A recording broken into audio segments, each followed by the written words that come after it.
सभी को जय यीशु। मैं आप सभी का हृदय से स्वागत करता हूँ।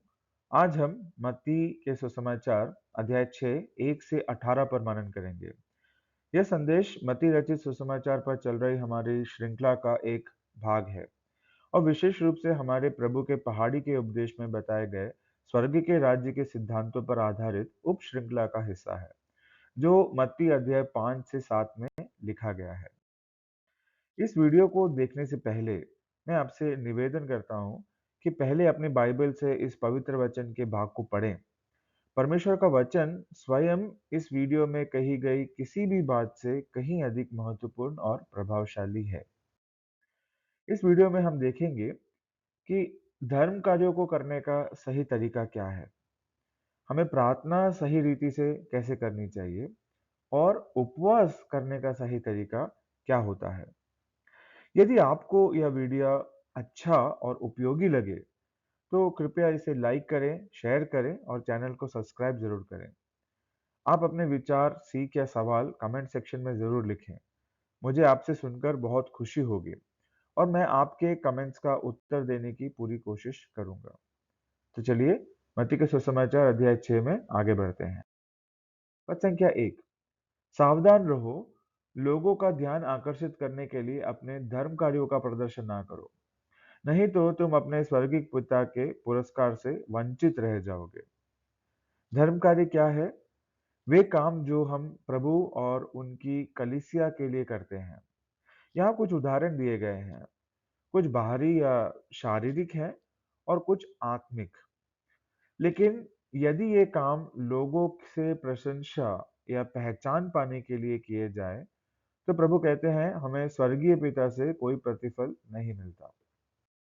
पद संख्या 2 में प्रभु कहते हैं, जब तुम दान देते हो, तो इसका ढिंढोरा नहीं पिटवाओ। ढोंगी सभागृहों और गलियों में ऐसे ही किया करते हैं, जिससे लोग उनकी प्रशंसा करें। मैं तुम लोगों से यह कहता हूँ, वे अपना पुरस्कार पा चुके हैं। हृदय का बात, हृदय का भाव बहुत महत्वपूर्ण है। हम इसे 1 शमूएल 16:7 में पढ़ते हैं। लिखा है, प्रभु मनुष्य की तरह विचार नहीं करता। मनुष्य तो बाहरी रूप रंग देखता है, किंतु प्रभु हृदय देखता है। और रोमियो के नाम संत पौलुस के पत्र अध्याय 2 पद संख्या 16 में भी पवित्र आत्मा इसी बात की पुष्टि करते हैं, जहां पर लिखा है, जब ईश्वर मेरे सुसमाचार के अनुसार ईसा मसीह द्वारा मनुष्यों के गुप्त विचारों का न्याय करेगा। पद संख्या 3 से 4 में प्रभु कहते हैं, जब तुम दान देते हो, तो तुम्हारा बायां हाथ यह ना जान पाए कि तुम्हारा दायां हाथ क्या कर रहा है। तुम्हारा दान गुप्त रहे और तुम्हारे पिता जो सब कुछ देखता है, तुम्हें पुरस्कार देगा। हमारे धर्म कार्यों का को करने का सही तरीका यह है कि हम उसे केवल स्वर्गीय पिता को प्रसन्न करने के लिए करें, लोगों को दिखाने के लिए नहीं। वचन के 5 में प्रभु कहते हैं, ढोंगियों की तरह प्रार्थना नहीं करो। वे सभागृहों में और चौकों पर खड़ा होकर प्रार्थना करना पसंद करते हैं, जिससे लोग उन्हें देखें। मैं तुम लोगों से यह कहता हूँ, वे अपना पुरस्कार पा चुके हैं। प्रार्थना के साथ भी यही बातें लागू होती हैं।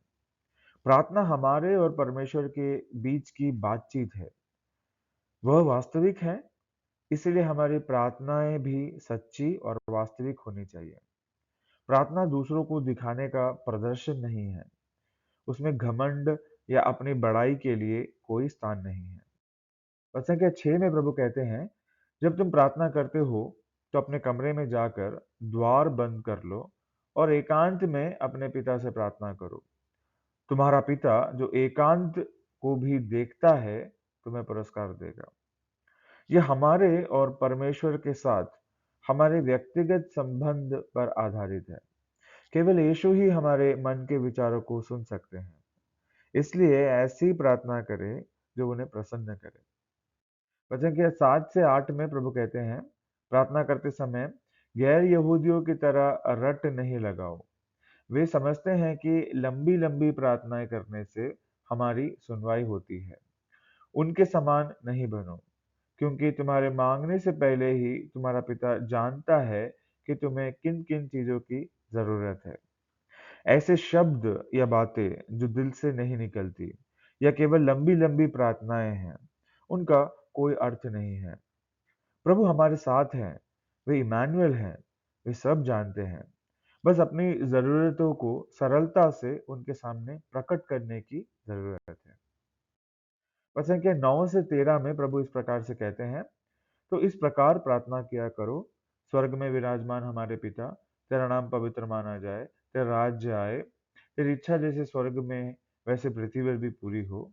हमारा आज प्रतिदिन का आहार हमें दे, हमारे अपराध क्षमा कर, जैसे हमने भी अपने अपराधियों को क्षमा किया है, और हमें परीक्षा में न डाल, परंतु बुराई से हमें बचा। इस प्रकार प्रार्थना करो, अर्थात प्रभु हमें प्रार्थना करने का एक तरीका सिखा रहे हैं। सबसे पहले परमेश्वर के साथ अपने संबंध को जानना जरूरी है, यानी ये हमारी धार्मिकता को जानना।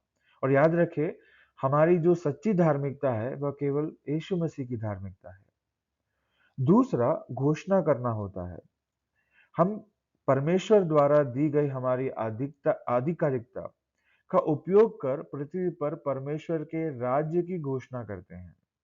और अंत में हम देखते हैं कि विश्वास के साथ अपनी आवश्यकताओं को परमेश्वर के सामने रखते हैं, ये जानते हुए कि वह हमें सबसे उत्तम चीजें प्रदान करेंगे।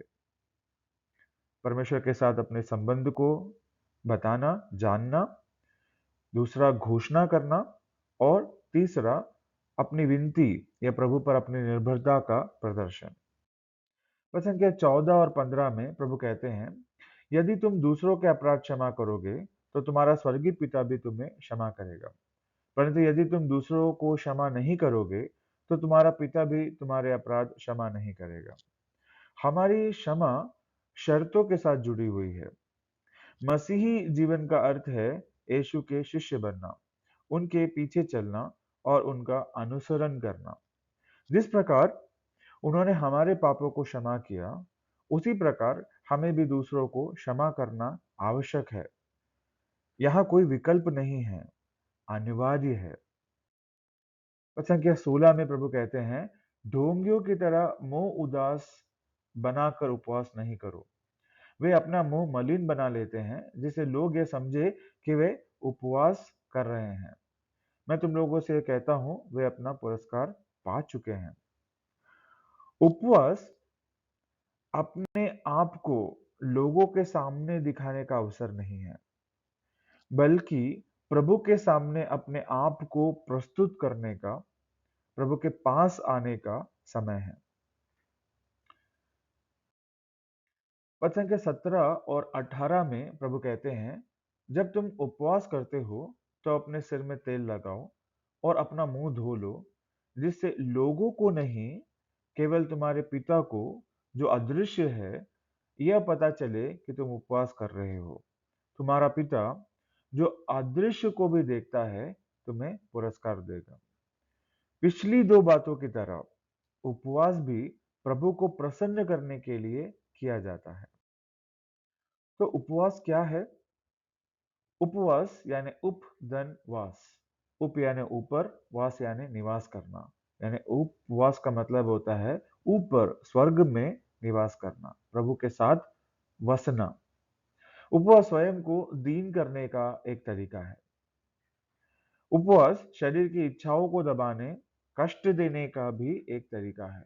स्रोत ग्रंथ अध्याय 35 पद संख्या 13 में हम ये बात को देख सकते हैं। पुराने नियम में लोग अक्सर किसी धार्मिक कार्य को करने से पहले पवित्र करने के लिए उपवास करते थे। उसी प्रकार से शोक और पश्चाताप को दर्शाने को के लिए भी लोग उपवास किया करते थे। नए व्यवस्थान में उपवास क्या है? उपवास अपनी पसंदीदा चीजों को कुछ समय के लिए त्यागना होता है। उपवास केवल भोजन तक में सीमित नहीं है। ये सोशल मीडिया हो सकता है, फिल्मों को देखने में जो समय जाया होता है वो हो सकता है, टीवी देखना, मोबाइल देखना आदि भी हो सकता है। जब आप उपवास करें, तो यह जो समय बचता है, जो कि आप भोजन करने में, सोशल मीडिया या टीवी, मोबाइल आदि में आप खर्च करते हैं, उस समय को प्रभु की उपस्थिति में बिताएँ। परमेश्वर के वचन को सुनते हुए प्रार्थना में, है ना? हमको उपस्थिति में दाखिल होना है। उपवास का अर्थ है उन बातों को छोड़ना जो हमें प्रभु से दूर करती हैं और प्रभु की उपस्थिति को दृढ़ता से थामे रखना। कुछ महत्वपूर्ण बातें ध्यान रखने योग्य हैं। मत्ती 6:2 में प्रभु कहते हैं, "जब तुम दान देते हो", यानी प्रभु हमसे अपेक्षा कर रहे हैं कि हमें दान-धर्म, धार्मिक कार्यों को करना है। लेकिन जब भी हम करें, उसकी सही रीति ऐसी होनी चाहिए कि हम जो भी करें, प्रभु को प्रसन्न करने के लिए करें। 6:6 में प्रभु कहते हैं, "जब तुम प्रार्थना करते हो", यहाँ पर भी प्रभु इस बात को दर्शा रहे हैं कि वो हमसे अपेक्षा करते हैं कि हम प्रार्थना करें। लेकिन जब भी प्रार्थना करें, प्रभु को प्रसन्न करने के लिए करें।